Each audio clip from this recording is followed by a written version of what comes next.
Greetings, I'm Barbara, and I'm 36 years old.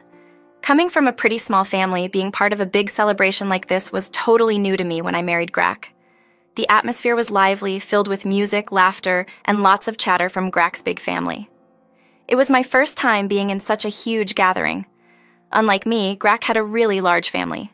They were having a great time with a family reunion, and there were at least 220 people there. It was a chance for us to meet relatives we hadn't seen in a while, enjoy some delicious food, and soak up the festive vibes.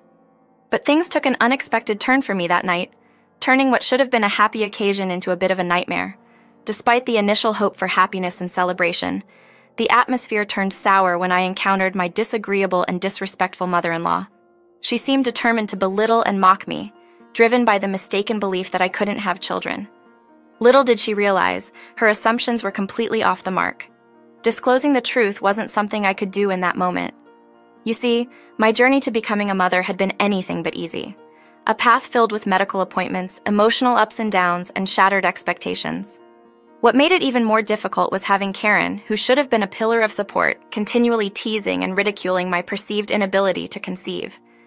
Approaching me at the event, she said, "Barbara, my dear, you're still not expecting.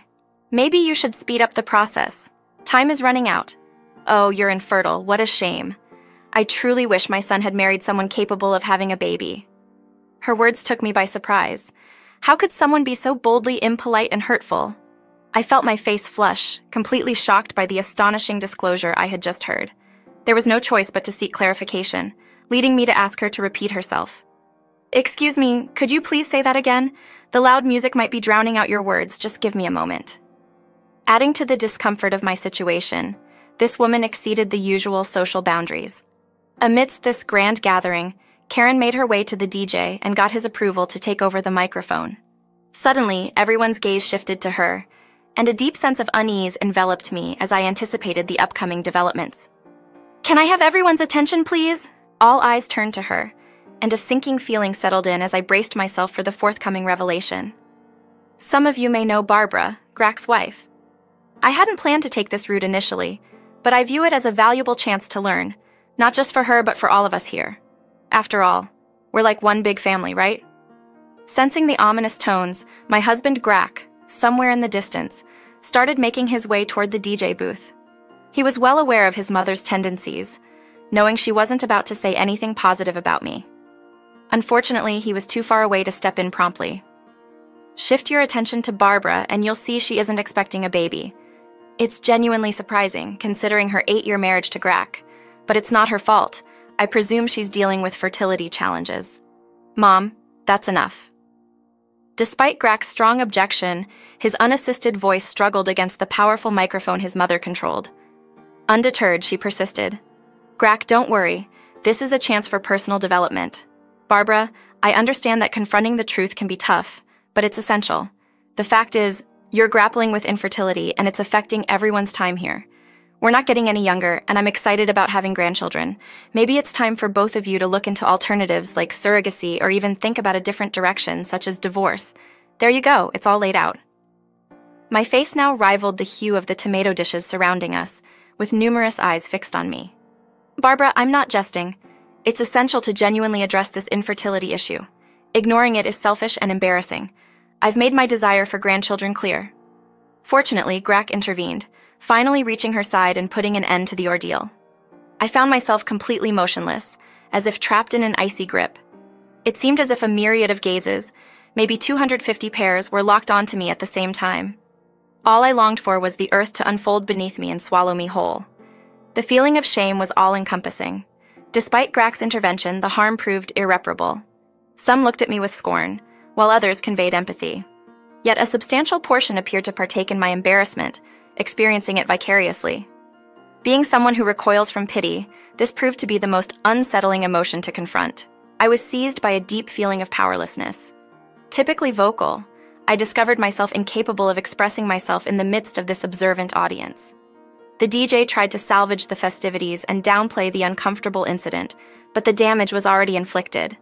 While some went back to their routines, I was aware that rumors were spreading, and this would be a focal point in family conversations for weeks to come. Reacting as most people would in this circumstance, I swiftly withdrew. Drowning in a feeling of being unwelcome and unappreciated, the sight of Grack and Karen embroiled in a heated conversation only fueled my need to escape. Taking shelter within the house, I barricaded myself in the closest bathroom, shedding tears that seemed to last for an eternity. A sudden rap on the door shattered my quiet moment, unveiling the presence of my caring spouse, Grack.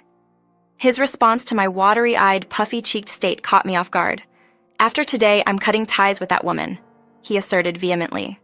"But Grack, she's your mother," I objected. "True, but she's also a tormentor. You don't deserve that. We can depart this instant if you wish. I stand by you." "No, that would mean surrendering. What did you tell her?" Grack proceeded to narrate how he confronted her for her impudence and discourtesy, questioning why she would unleash such remarks when we were acquainted with only a fraction of the attendees. "I still can't fathom she uttered those words," I whispered. "I know, my love.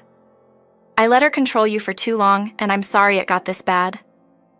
As we hugged, tears kept flowing, showing why I care about him so much. When I was a kid, I learned to be tough and hide my tears. But Grack was always there to catch them and make me feel better. Stepping back a bit, I looked into the eyes of the person I love. Warm, brown eyes that reminded me of how much I care. Even with tears, I smiled a bit, trying to hide my embarrassment. "Remember how we first met?" I asked. Grack laughed. "Of course I do. How could I forget that great day?" We both laughed, remembering the time we argued over the last plug in the university library, which led to a deep talk that brought us closer. We swapped numbers, and the rest, as they say, is history. "I love you a lot, Grack," I said. "I adore you, Barbara, more than anything in the world. If you want to leave this dull party, ruined by my mother's foolishness anyway, just tell me. Grack, recall when we got the news?" His nod conveyed a painful acknowledgement. We were putting in so much effort, and I thought maybe I was the one unable to have children. But finding out it was you who faced infertility was somehow even more challenging for me. I was ready to handle it if it were me. But you're just so wonderful. I never anticipated it to be you. I never wished that for you. I'm deeply sorry. I get it, darling. It was a hard time for both of us. But we made it through together, and we'll overcome this too. Grack smiled at me, his love clear in his eyes. It dawned on me that we were a team, facing whatever challenges life threw at us. "You should be honest with her," a suggestion came up. "What? I can't do that. I should have been truthful with the family from the start. I had no clue she held this much resentment for us not having kids yet, and to make matters worse, she automatically assumes it's your fault. If I had been honest from the beginning, none of this would have happened." "Don't be too hard on yourself, Grack. You know your mother can be irrational. Even if you had been honest, she likely would have found another way to embarrass me. It's okay, darling. I don't mind if she dislikes me, but I can't bear the thought of her disapproving of you because of your infertility. You know how fixated she is on continuing the family line." "Certainly, that's correct. I mean, she invited an astounding 220 people to this event, which seems quite unreasonable upon reflection. So, no, I won't agree with that. Just stay here for a moment."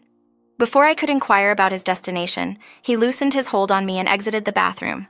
Still recovering from the embarrassment, I chose to heed his advice and remain where I was. After 16 minutes passed, just as I started worrying that Grack might have made a foolish move, like disclosing our family name or exposing himself to the family, he returned. "Thank goodness. I was afraid you were doing something foolish. I was about to rush out and stop you. You might still attempt it, but I won't allow you." "What do you mean? What have you done?" I couldn't believe my eyes when Grack handed me a pile of papers. "What are these?" "My infertility results and your high fertility results. I printed them out in the library." My heart sank. How could he have taken such a step without informing me, and now he expected me to present them to Karen? I couldn't bring myself to shame him in front of everyone like that. "I can't, Grack. I made it clear I wouldn't do this. I can't just reveal these to her." "But Barbara, she humiliated you in front of everyone. She deserves a reality check. She should feel embarrassed for being so wrong." "I understand, but I simply can't. It wouldn't be fair to you." "I don't mind about that. She's the one who will feel embarrassed. Being unable to have children is nothing to be ashamed of, even though it's looked down upon. There are ways to address it, dear, and I feel prepared to confront these challenges directly. I believe we should explore different methods of starting a family." I glanced up at him, touched by his affection and generosity. How could he be so ready to put himself on the line like this? Furthermore, it seemed like he was prepared to acknowledge his situation and take the necessary actions to address it. It had been a sensitive issue for a while, but as I looked into his caring eyes, I sensed the healing and personal growth that had led him to this moment of understanding and kindness. But Grack, it's not just about that. It's also about the fact that she has never shown me any respect. She hasn't even attempted to understand me, and now she's ridiculing my infertility as if it's some sort. Grack wrapped his arm around me, pulling me in closer. I'm familiar with Barbara, and that's precisely why we need to take a stand. We must show her that we won't tolerate being pushed around any longer. Glancing up at Grack, I felt thankful for his strength and support. Okay, let's go for it. We stepped outside to face the crowd. Fortunately, it seemed like everyone had resumed their celebrations. Little did they know, more chaos was on the horizon. I gave Grack a final reassuring look, and he confirmed his resolve by leading me to the same DJ booth, where I had faced embarrassment not long ago. Taking the mic, Grack gathered everyone's attention. Listen up, everyone. We have something important to share. For the second time during the event, heads turned toward the booming voice from the microphone. Grack continued. Earlier today, my wife was unfairly and rudely attacked for no good reason. Now she wants to share her side of the story. Passing the mic to me, I took a deep breath, realizing all eyes were on me. Scanning the crowd, I locked eyes with Karen, who glared at me with disgust as she made her way toward the booth. Hello, as you may know, I'm Grack's wife and Karen is my mother-in-law. I won't repeat the hurtful words spoken about me, but it's time to set the record straight. Interrupting me, Karen approached the booth. That's enough! Unfazed, my confidence and anger grew. You will not interrupt me. I gave you a chance to speak and now it's my turn. Shocked by my feistiness, Karen fell silent. I continued. I'm tired of her constant rudeness stifling my growth and self-worth. Grack was right. I need to put her in her place. Thank you. As I was saying, I won't repeat the falsehoods, but I'm a lover of truth. If misinformation about my family is being spread, even if it's private, I need to correct it. Facing Karen directly, I asserted, You think I'm unable to conceive, but here's the real truth. Grack is the one with fertility issues. Handing the documents to a shocked Karen, the crowd erupted in murmurs and gasps. I quickly checked on Grack to make sure he was all right. Much to my amazement, not only was he doing well, but he was also smiling and laughing at the surprise on everyone's faces. The most entertaining reaction, though, came from my mother-in-law. A silence swept through the room, grabbing everyone's focus, while Karen's face went pale as if I had just stunned her. What are you saying? This can't be true, she cried out. Indeed, it's true, and to add, I happen to be the one with a high fertility rate, I revealed. Gasps and whispers rippled through the gathering, crafting a moment reminiscent of a cinematic scene. Hesitatingly, Karen turned to Grack. I'm at a loss for words. Why didn't you share this with me? Perhaps because I wasn't prepared. The subject of infertility is delicate, and I understand you wouldn't have wanted that if our roles were reversed, Grack clarified. Yet, airing my wife's private matters in front of everyone didn't sit well with me. I felt the need to set things straight. I'm truly sorry, Grack, Karen expressed regret. Save your apologies for Barbara, not me, Grack insisted. Taking the microphone from my hands, he started chanting, Apologize, over and over again. Gradually, the crowd joined in, urging Karen to apologize for her hurtful words. Despite the mounting pressure from family members, Karen stood firm, maintaining her disdain. I won't do it. She doesn't deserve an apology, even if I was mistaken about the fertility matter. Why didn't she just speak up? It's her fault for not clearing things earlier, and now she wants to publicly embarrass me. The crowd started to jeer at her as if she were a lousy musician giving a dreadful performance. Feeling humiliated in her own home, she hurried inside, trying to escape the harsh judgment unfolding. But that's not the end of the tale, folks. While the celebration continued, Karen remained holed up in her room. Despite numerous attempts by aunts and uncles to coax her out, she clung to her pride, leaving a bitter taste in everyone's mouths. Still, the rest of the family gathering was filled with different relatives, some close and some not so familiar, praising us for our courage. Some were happy that we confronted that woman, while others didn't fully grasp the extent of her negativity. The night ended with a feeling of unity, truly capturing the spirit of a happy family reunion. Despite the tiring drama, the following day brought a call from one of Grack's aunts. She let us know that the family had decided not to invite Karen to future gatherings until she apologized. They also recommended keeping some distance until she grew up and took responsibility. I completely endorsed that choice. I had no interest in enduring her hurtful comments once more. The family's decision didn't catch me off guard, given Karen's obstinate and unapologetic demeanor. However, It was startling to realize that our family was officially split because of her unwavering animosity towards me. Grack and I concluded it was time to move forward. We couldn't keep condoning Karen's harmful behavior.